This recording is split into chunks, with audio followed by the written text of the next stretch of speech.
கொஞ்சம் வெளியே வரீங்க, உங்ககிட்ட கொஞ்சம் பேசணும்.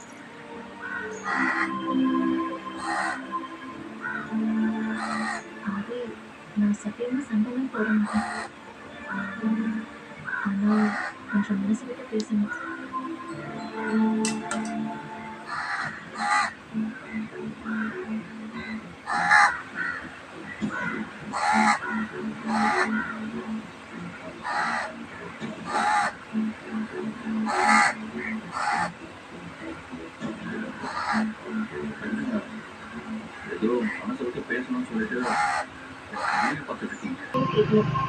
என்ன பிடிக்குமா, எங்கள் அம்மாவை பிடிக்குமாலாம் நினைக்கணும்னு அவசியமே இல்லை.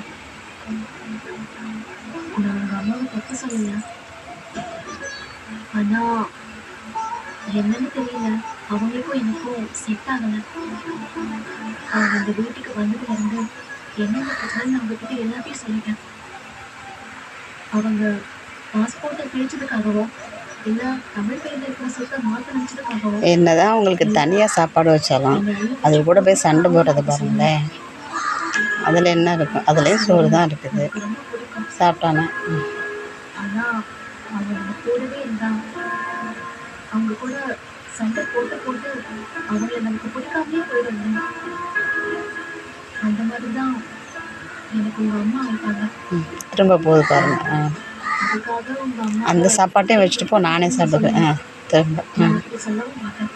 கொஞ்சம் கொஞ்சமாக இழுத்துட்டே போகுது பாருங்க. அது பக்கத்தில் தமிழையும் சரி, நாளைக்கு பிறக்க போகிற நம்ம குழந்தையும் சரி, நான் மட்டும் சாப்பிட்ற இடத்துல நீனும் வந்து சாப்பிட்ற அப்படின்னு சொல்லிட்டு பாருங்க. என்ன தான் தட்டில் வச்சாலும் கொட்டி விட்டு கீழே தாங்க சாப்பிடுது. இது யார் யார் ஒன்றா இருந்தால் சந்தோஷமாக இருப்பாங்கன்னு தெரியும். அதே மாதிரி யார் யார் ஒன்றா இருக்கக்கூடாதுங்கிறதையும் நம்ம புரிஞ்சு இது உனக்கு தேவையா? அழகாக தட்டில் தானே வச்சு தட்டிலே சாப்பிட்ருக்கலாம்ல. அதை மணலில் கொட்டி பாதி மண்ணும். பண்ணாங்கன்னு நான் சொல்ல வரல. என் மேலேயும் தப்பு இருக்கு. இதையும் விட மனசு இல்லை. நானும் நிறைய தப்பு அது சாப்பிட்றதுக்கும் மனசு வர மாட்டேங்குது கொடுக்குறதுக்கு. அபார்ஷன் பண்ண போனது தான் எல்லாத்துக்கும் ஆரம்ப புரியும். எல்லாம் எங்கே எடுத்து கொண்டு எத்தனை கேட்க போனாரு. இவங்கிட்டு போயிட்டாக, இன்னொருத்தர் வந்திருக்காங்க. நான் காரணம் இல்லை. நீங்களும் நீங்கள் தமிழ் மேலே வச்சிருக்கிற அன்பும் தான் அதுக்கு காரணம். அங்கே கொண்டு போய் கக்கி வைக்குது பாருங்க. நீங்கள் வார்த்தைக்கு அப்புறமா சாப்பிட்டுக்கலாம்ண்ணா. குழந்தை வேண்டாம்னு சொன்னதுனால தான் நான் அந்த முடிவுக்கே வந்தேன். மற்றபடி அந்த குழந்தை பிறந்தா நீங்கள் தமிழ் மேலே வச்சிருக்கிற அன்பு குறையும், அவ பேரில் இருக்கிற சொத்தெல்லாம் இந்த குழந்தைக்கு போயிடும் நினச்சலாம். நான் அப்படி பண்ணல. அது